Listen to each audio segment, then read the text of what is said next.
बिस्मिल्लाहिर्रहमानिर्रहीम, अस्सलाम वालेकुम। आप फैज़ान रिजवी व्लॉग्स देख रहे हैं। आज इतवार 7 जुलाई है और हम बात कर रहे हैं साउथ चाइना सी। टेंशन्स बहुत ज़्यादा हाई हैं। चाइना ने अपना मॉन्स्टर शिप भेज दिया है फिलीपींस के शिप के बहुत करीब। अब 1 किलोमीटर से भी कम का फासला इन दोनों शिप्स के दरमियान रह गया है। मैं आपको फिलीपींस का शिप दिखा दूं ताकि आपको पता चले कि मामला बिगड़ क्यों रहा है। ये शिप आपको नज़र आ रहा होगा, ये कोई आम दाम नॉर्मल शिप नहीं है। शक्ल सूरत से भी आपको लग रहा होगा कि कोई नॉर्मल शिप नहीं है, बल्कि बहुत इंपॉर्टेंस है इस शिप की, जिसको कहा जाता है BRP सियरा मदरे। अब ये जो BRP सियरा मदरे है, इसको अगर तोता कहा जाए तो ये गलत नहीं हो गए। वो तोता है जिसमें ना सिर्फ फिलीपींस की जान है, बल्कि साउथ चाइना सी के इस तनाज़े में भी इस सियरा मदरे की बहुत ज़्यादा इंपॉर्टेंस है, बहुत ज़्यादा मैटर करता है। और अगर ड्रैगन इस तोते के इतनी करीब आ गया कि 1 किलोमीटर से भी कम का फासला रह गया, तो फिलीपींस के लिए ये बहुत ज़्यादा कंसर्निंग बात है। और नौबत यहाँ तक आ गई है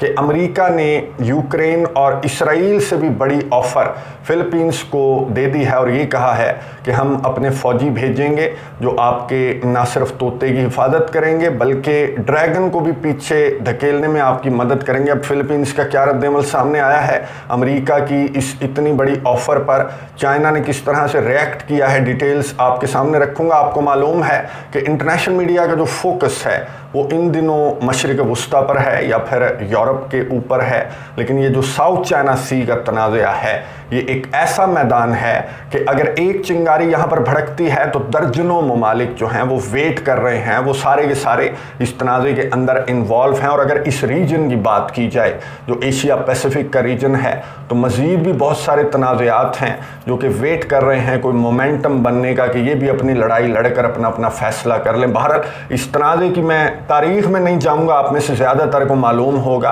कि साउथ चाइना सी का तनाज़ा है क्या। मैं मुतअद्दिद मरतबा बता चुका हूँ, स्किम स्कैन करके आपको बता दूं कि एक मैरीटाइम लॉ होता है कि अगर किसी मुल्क के साथ जो समंदर है वो 200 नॉटिकल माइल्स तक उस मुल्क का हिस्सा तस्वुर किया जाता है, यानी कि उसके अंदर जो मछलियां हैं, जो मादनियात है, जो तेल है या जो ट्रैफिक गुजर रही है, उसका जो टैक्स वगैरह है वो उस मुल्क का हुआ। अब ये जो साउथ चाइना सी है, इसके गिरदोनवा में आपको नज़र आ रहा होगा कि एक मुल्क तो नहीं है, बहुत सारी कंट्रीज़ हैं। वियतनाम भी है, फिलीपींस भी है, मलेशिया भी है, चाइना भी है, ताइवान भी खुद को एक मुल्क बनाकर साउथ चाइना सी के ऊपर क्लेम करता है। लेकिन चाइना ये कहता है कि सारे का सारा जो साउथ चाइना सी है ये मेरा है। उसकी वजह क्या है? अब ये जो लॉ मैंने आपको बताया कि किसी मुल्क से 200 नॉटिकल माइल्स, ये लॉ जो है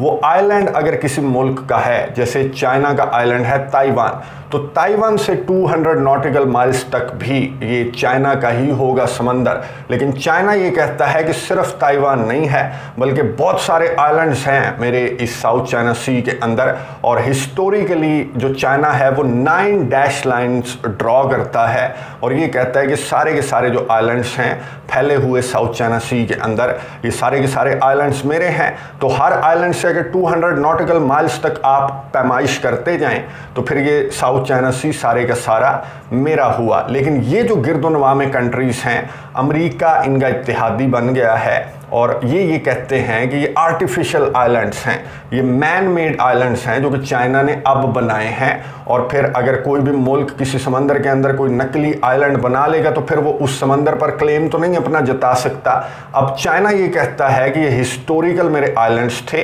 अगर ये टूट फूट का शिकार हुए तो मैं इनको रीबिल्ड कर रहा हूँ, मैं अपने पुराने आइलैंड्स को महफूज बना रहा हूँ। तो ये मेरा राइट है, मेरे आइलैंड्स हैं, मैं जिस तरह मर्जी इनको महफूज बना। अब फिलीपींस जो है वो ये दावा ले गया था आलमी अदालत के अंदर 2016 में, और आलमी अदालत ने चाइना के खिलाफ फैसला सुनाया था और ये कहा था कि भाईजान ये 9 डैश लाइन्स कुछ भी नहीं है, आपके हिस्टोरिकल क्लेम्स गलत हैं, आप जो 200 नॉटिकल माइल्स वाला जो कानून है, मैरीटाइम लॉ है, उसकी आप पाबंदी करेंगे और किसी भी मुल्क के एक्सक्लूसिव इकोनॉमिक जोन में आप छेड़छाड़ नहीं करेंगे, दखल अंदाजी नहीं करेंगे। सारे के सारे जो कंट्रीज़ हैं इनका उतना ही राइट है इस समंदर के ऊपर जितना आपका राइट है। अब ये समंदर बहुत ज़्यादा रिच है, ये गैस, तेल और जो समुद्री ट्रैफिक है, ट्रिलियंस ऑफ डॉलर्स की यहाँ से गुजरती है। इसलिए अमेरिका ये चाहता है कि चाइना को किसी तौर, ये जो कंट्रीज़ हैं चाइना इनके साथ बात करना चाहता है कि बातचीत करके मैं इनके साथ ये मामला जो है वो सॉर्ट आउट कर लूँ। लेकिन अमेरिका यहाँ पर आकर गंद डालने की कोशिश करता है कि बातचीत के टेबल पर ये ना बैठें और किसी तौर ये जो साउथ चाइना सी है ये चाइना को ना मिले। उससे क्या होगा, अगर ये चाइना को मिल गया तो जो बिला शिरकत गैरे दुनिया पर हुकूमत कर रहा है अमेरिका, या फिर दुनिया की सबसे बड़ी इकॉनमी, दुनिया की सबसे बड़ी पावर बना बैठा है, तो दिनों दिनों के अंदर चाइना, अगर साउथ चाइना सी पूरे का पूरा बगैर लड़ाई झगड़े के चाइना को मिल गया तो फिर चाइना दिनों दिनों के अंदर ये ताज उतार कर अमेरिका के सर से अपने सर पर सजा लेगा। खैर अभी भी सालों बाद यही होना है, लेकिन अगर ये तनाज़ा हल हो गया तो ये सालों की नहीं बल्कि दिनों और हफ्तों की बात हो जाएगी। इस वजह से अमेरिका जो है वो इन तमाम कंट्रीज़ को आकर हल्लाशेरी देता है कि मैं तुम्हारे साथ हूँ, तुमने चाइना को जो है ये साउथ चाइना सी हथियाने नहीं देना। अब ये जो सारे के सारे कंट्रीज़ हैं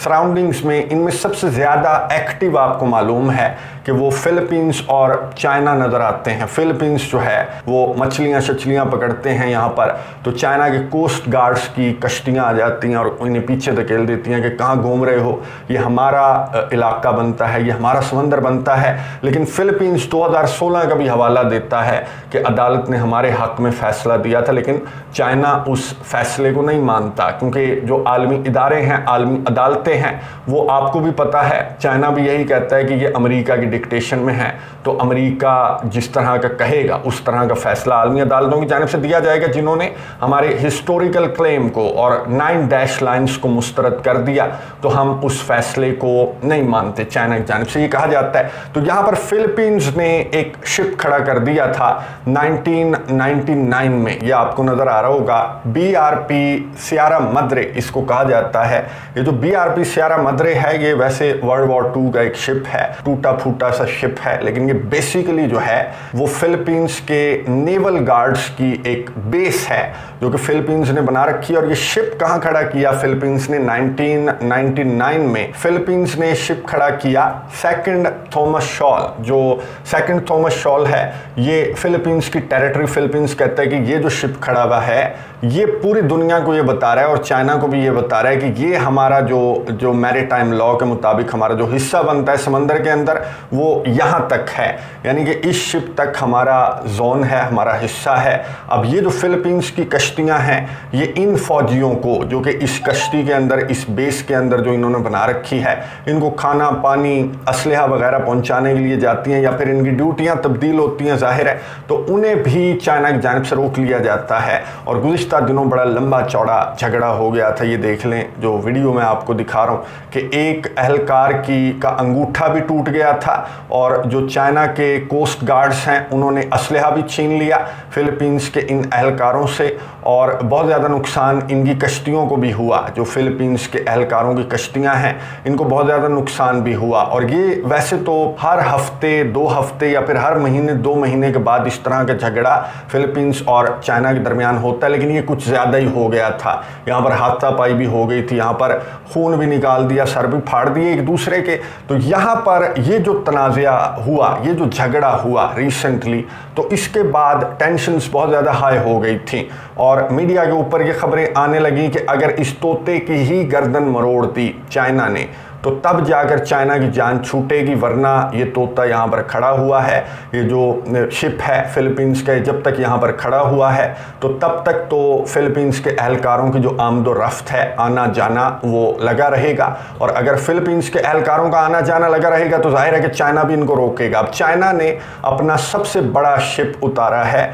इसको कहा जा रहा है, फिलीपींस के मीडिया ने ये रिपोर्ट किया और फिलीपींस के जो ऑफिशियल्स हैं वो ये कह रहे हैं कि मॉन्स्टर शिप उतारा है चाइना ने, अपने कोस्ट गार्ड्स का सबसे बड़ा शिप है। और ये क्यों उतारा गया है, जाहिर है अब फिलीपींस ने कहा कि हम डरने वाले नहीं हैं, हम बिल्कुल भी चाइना की इन हरकतों से नहीं डरेंगे और हम आलमी अदालतों के फैसलों के मुताबिक हम बातचीत की टेबल पर बैठकर इस मामले को हल करने के लिए मुकम्मल तौर पर चाइना के साथ तैयार हैं, लेकिन हम इस तरह की हरकतों से डरने वाले नहीं हैं, फिलीपींस की जानिब से कहा गया। और फिलीपींस की जो आर्मी है उन्होंने चाइना को कहा कि भाईजान $1 मिलियन और जो हमारी कश्तियों का नुकसान हुआ उसका आपने पैसा पैसा देना है और जो आपने हमारे अहलकारों का असलहा छीना वो आपने हमें वापस देना है। तो इस मुतालबे पर चाइना ने असलहा और पैसा तो क्या देना था, चाइना ने ये शिप उतार दिया। तो इस शिप के उतारने पर टेंशन्स और ज़्यादा बढ़ गई फिलीपींस और चाइना के दरमियान, इतनी ज़्यादा बढ़ी कि अमेरिका ने फिलीपींस को ऑफ़र दी कि अगर चाइना तुम्हें ज़्यादा तंग कर रहा है तो मैं यहाँ पर मौजूद हूँ, मुझे हुक्म करो, मैं अपने फ़ौजी भेज दूँगा जो कि चाइना के इस कोस्ट गार्ड की कश्ती को भी धकेल देंगे और तुम्हारे इस शिप को भी महफूज बनाने में तुम्हारी मदद करेंगे। अब यहाँ पर एक बहुत बड़ा सरप्राइज़ अमेरिका को मिला है कि फिलीपींस ने अमेरिका को कहा कि शुक्रिया, हमें यूक्रेन ना बनाएं, हमारा झगड़ा है, हमारा मामला है, हम खुद ही सॉल्व करेंगे, हम खुद ही लड़ेंगे, चाहे बातचीत की टेबल पर बैठकर चाइना के साथ ये मामला हल करें या फिर समंदर में हमें चाइना के ख़िलाफ़ उतरना पड़े, हम खुद ही लड़ेंगे और आखिरी नौबत आने तक हमें अमेरिका के फ़ौजियों की या फिर अमेरिका की कोई मदद नहीं चाहिए, क्योंकि यूक्रेन को देख चुके हैं कि अमेरिका इस तरह के कंधों को हल्लाशेरी देता है रशिया और चाइना जैसी ताकतों को डैमेज करने के लिए और फिर खुद भाग जाता है। अब यूक्रेन का क्या हाल हो गया, यूरोप का क्या हाल हो गया, ताइवान के साथ भी अमेरिका यही कर रहा है और अब फिलीपींस को कंधा बनाने की कोशिश की जा रही है अमेरिका की जानिब से। लेकिन फिलीपींस के सरबराह ने, फिलीपींस की आर्मी ने स्ट्रेट फॉरवर्ड अमेरिका को फ़िलहाल मना किया है और ये कहा है कि हम अपना झगड़ा जो है, अपना मैटर जो है वो चाइना के साथ खुद सॉल्व करेंगे और अगर बात बहुत ज़्यादा बढ़ती है तो फिर हम अमेरिका से मदद मांग सकते हैं। लेकिन फ़िलहाल कोई इतनी ज़्यादा एग्जैजरेट करने की बात नहीं है जितनी ज़्यादा अमेरिका एग्जैजरेट करने की कोशिश कर रहा है। और क्यों कर रहा है, क्योंकि अमेरिका ये चाहता है कि ताइवान, फिलीपींस जैसे 2-4 कंधे जो हैं वो इस्तेमाल करके चाइना को भी उसी तरह डैमेज करने की कोशिश की जाए, वीक करने की कोशिश की जाए, सैंक्शंस आयद करने का कोई बहाना ढूंढा जाए ताकि चाइना जो है वो अमेरिका का ताज उतार कर अपने सर पर पहनने के, अपने सर पर सजाने के काबिल ना रहे। और इसकी इकॉनमी जितनी तेज़ी के साथ ग्रो कर रही है तो सैंक्शंस तो ज़रूरी हैं। अब रूस जंग के बहाने अमेरिका और अमेरिका के इत्तेहादी चाइना पर सैंक्शंस आयद कर रहे हैं, तो यहाँ पर फिलीपींस के बहाने भी अमेरिका इसी चक्कर में है। लेकिन फिलीपींस की जानिब से फ़िलहाल तो एक सरप्राइज़ अमेरिका को दे दिया गया, लेकिन आने वाले दिनों में अगर ये दोनों कंट्रीज़ बातचीत की टेबल पर नहीं बैठते और लचक नहीं दिखाई जाती, लचक बिल्कुल भी नहीं दिखाई जाएगी, क्योंकि मामला मैंने आपको बता दिया कि मामला है साउथ चाइना सी का। और साउथ चाइना सी पर लचक दिखाना, जहाँ पर ट्रिलियंस ऑफ डॉलर्स की ट्रैफिक यहाँ से गुजरती है, यहाँ से तिजारत होती है, ये बहुत रिच समंदर है, तो चाइना तो अपने क्लेम से पीछे आलमी अदालत के फैसले पर नहीं हटा। तो फिलीपींस क्या बेचता है कि चाइना को अपने फैसले से पीछे हटा देगा। अब इसे फिलीपींस को तो ये शिप हटाना पड़ेगा, तब जाकर ये मामला सॉल्व होगा। और शिप हटाने के लिए फिलीपींस तैयार नहीं है, क्योंकि शिप दिखाता है कि ये फिलीपींस की टेरिटरी है, ये फिलीपींस का समंदर है और यहाँ पर फिलीपींस का आना जाना तो लगा रहेगा और चाइना को वो आमदोरफ्त बिल्कुल भी बर्दाश्त नहीं है। ये तनाज़ा भी अंदर खाने बहुत ज़्यादा बिगड़ता हुआ नज़र आ रहा है। जो फिलीपींस और चाइना के दरमियान इस शिप के मामले पर जो तनाज़ा है ये बहुत ज़्यादा बिगड़ता हुआ नज़र आ रहा है। और आने वाले दिनों में अगर फिलीपींस और चाइना इस मामले को सॉर्ट आउट ना कर सके तो फिर अमेरिका तो खैर मौके में बैठा हुआ है, मौके की ताक में बैठा हुआ है कि कोई मौका मिले और अमेरिका यहाँ पर भी इस रीजन के अंदर भी गंद डालने के लिए आ जाए। नज़र रखेंगे, आपको अपडेट्स देता रहूँगा। कॉमेंट्स बॉक्स में अपनी राय का इजहार ज़रूर कीजिएगा। अगली वीडियो तक के लिए इजाज़त दीजिए। अल्लाह हाफिज़।